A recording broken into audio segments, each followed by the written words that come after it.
What's up, everybody? Welcome to Podcast Now. I'm Alex, and in this video, I want to talk about CD Projekt Red's apology for Cyberpunk 2077, talk about that statement they issued today, and really go over what the industry, I think, is saying about it. Now, I have seen a lot of this on Twitter, on social media in general, a lot of critics attacking this, so I want to break it down, discuss, is it actually, are they basically making the issues worse for themselves? I kind of think they are, but we are going to go over that in this video. As always, make sure you guys are subscribed. Make sure you guys have the bell icon turned on. I've been covering Cyberpunk daily for the past couple days here. Going to be continuing. Going to be talking about my in-game kind of things. I want to give a personal kind of opinion video on the game over the next little while. Also, if you're not subscribed to my second channel, Podcast Now Plus. Plus is in the word, not the symbol. You can look it up on YouTube, as well as it's in a link in the description below. Okay, would love to have you guys subscribe to both, but obviously any support you show is greatly appreciated. All right, let's read it, and then we'll go over what some people are saying about it. Dear gamers, first of all, we would like to start by apologizing to you for not showing the game on base last-gen consoles before it premiered, and in consequence, not allowing you to make a more informed decision about your purchase. We should have paid more attention to making it play better on PS4 and Xbox One. Second, we will fix bugs and crashes and improve the overall experience. The first round of updates has just been released, and the next one is coming within the next 7 days. Expect more as we update frequently whenever new improvements are ready. After the holidays, we'll continue working. We'll release 2 large patches, starting with patch number 1 in January and then patch number 2 in February. Together, they should fix most prominent problems gamers are facing on last-gen consoles. We will be informing you about the contents of each patch ahead of their release. This won't make the game on last-gen look like it's running on a high-spec PC or next-gen console, but it will be closer to the experience that it is now. Finally, we would always like everyone who buys our game to be satisfied with their purchase. We would appreciate it if you would give us a chance, but if you are not pleased with the game on your console and don't want to wait for updates, you can opt out to refund your copy. For copies purchased digitally, please use the refund system on PSN and Xbox respectively. For boxed versions, please try to get a refund at the store where you bought the game. Should this not be possible, please contact at the website to get a refund, and we will do our best to help you. Starting from today, you can contact us for a week up until December 21st, 2020. All right, there are problems there. I mean, there's no way around it. Look, let me say this. So I've gotten to play this game. I tried to play it as much as I could over the weekend. I've put maybe 6.5 hours in. I want to put a little bit more before, again, making kind of the opinion videos. But from what I've experienced and what people have said, I feel like we're starting to build, not like a narrative in like a misleading way, but the narrative is, the story is phenomenal, the characters are phenomenal, the world is really good, there's a lot of amazing things in the game, but how they've handled the game and the crashes and bugs and stuff like that are unacceptable. Now, they also don't happen to everybody. I don't want to jinx myself, but I have played 6 hours. Now, I've played it on the PS5. I played most of that after that 17 gigabyte update that was on Friday, this past Friday. I played most of the time after that. I did play some of it before, but I played most of it after, and I haven't experienced any crashes. Now, there's been bugs. I saw a person driving a car without the car. There was a person sitting in thin air moving. So I've seen stuff. There's a lot of clipping. There's a lot of load-in stuff, but there's been no crashes. My friend is playing it on a base PS4. I think it crashed twice on him. There's some minor bugs, but nothing. But I mean, the 2 crashes are a big deal. But the point is, they're affecting everybody differently. Everybody has their own version of what's going on. I don't think everybody is experiencing the 2001 Hagrid face. I don't think everybody's experiencing, it dropping to like 15 frames per second. There are people. I'm not saying it doesn't exist, and I'm not giving, them credit. I'm not trying to defend them in this way. I'm just saying that, well, number one, what I am saying is that these updates and patches are actually working. That is a good thing, and I think over time, and I do believe them, I mean, they will get better. Now, January and February, that's a long way out. That's, for like the things that are going to be addressed in the February patch, what are they, right? And they kind of even say it's what's going to be, or what they kind of locate as a problem, what they find as a problem, that's what's going to be the patch. So they may not even know it yet. What I will say is the patches that they've done so far, and there's been the day 1 patch, and then there's been that 17 gigabyte patch, and then there'll be one more over this next week. Those patches have worked, and I think this upcoming patch probably will work as well.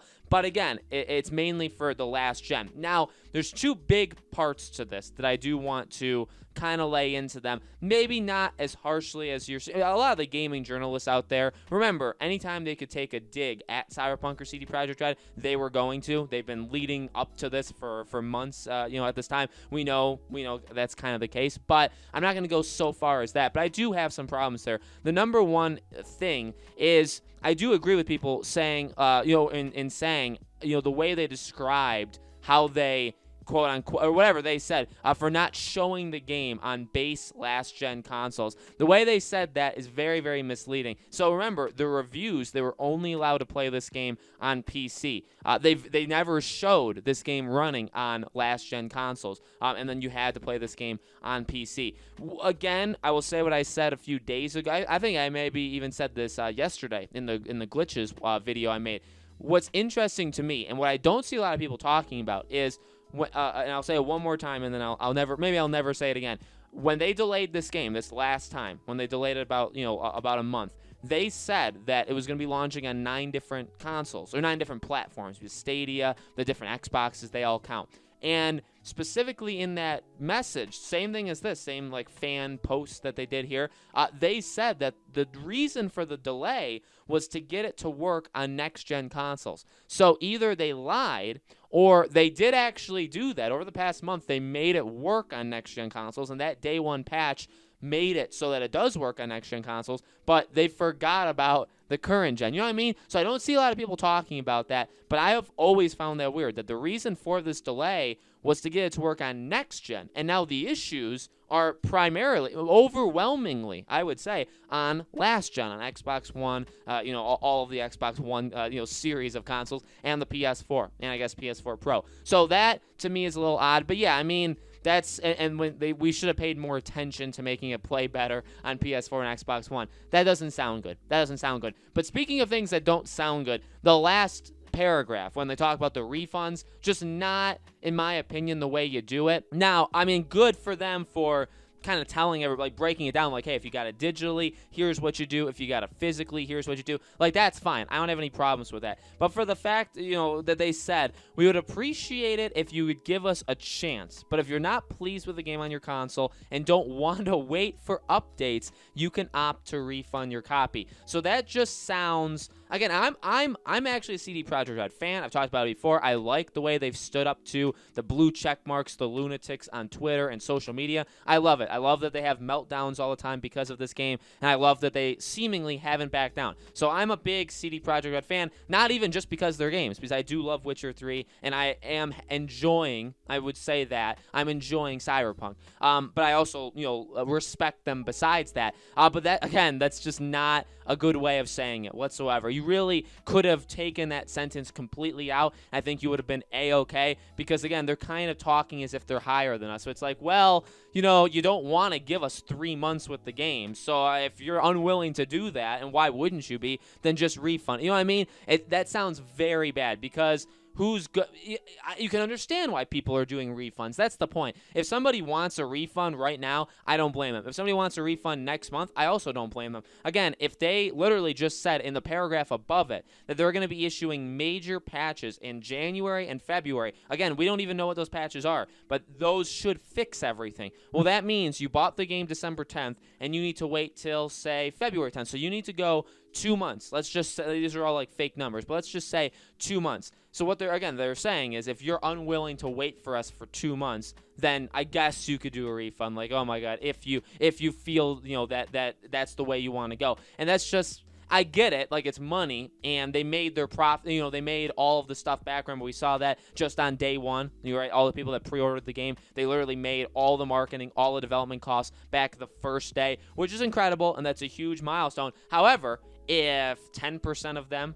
return, and we don't know the exact numbers, but, you know what I mean? That could be a major, major problem. So, I mean, I get it from them. It's kind of like damage control. Like, it's like, please, don't do this, just keep it. And I do think a lot of people, well, it's mixed. I've seen a lot of people that have said, like, I have it, I'm just going to wait on it, I'm not going to play it for a while until it's patched. But I have also, even on my own Twitter community, right, because I think I asked the question yesterday about playing on Cyberpunk, a lot of people said they kind of saw this coming, like a buggy mess, and they're just going to wait on it. So there are a lot of people that are just waiting on these patches in general to get it, and I think there's a lot of people also that are, got it but aren't going to play it. So, those two things are kind of tone-deaf statements by them. I wish they didn't say it. I wouldn't go, I guess I kind of did dig into them. I still like it when blue check marks lose their minds on Twitter. That'll always be something that's funny, but I do kind of have to take their side on that. Those are just two things that CD Projekt Red basically, if you just take out the first paragraph, don't even mention it, don't even talk about the fact that you knew that this game didn't run on last gen and you let it go anyway. Just pretend like that didn't happen. And then for the refunds, everything was good after that sentence. Just take that sentence out, and I think you have a pretty good apology there. So let me know, guys, in the comments below, what do you think? What do you think about their apology? What do you think about the future of Cyberpunk? And what's your own situation? Again, I asked Twitter, but what about you guys? Have you played the game and now you're waiting?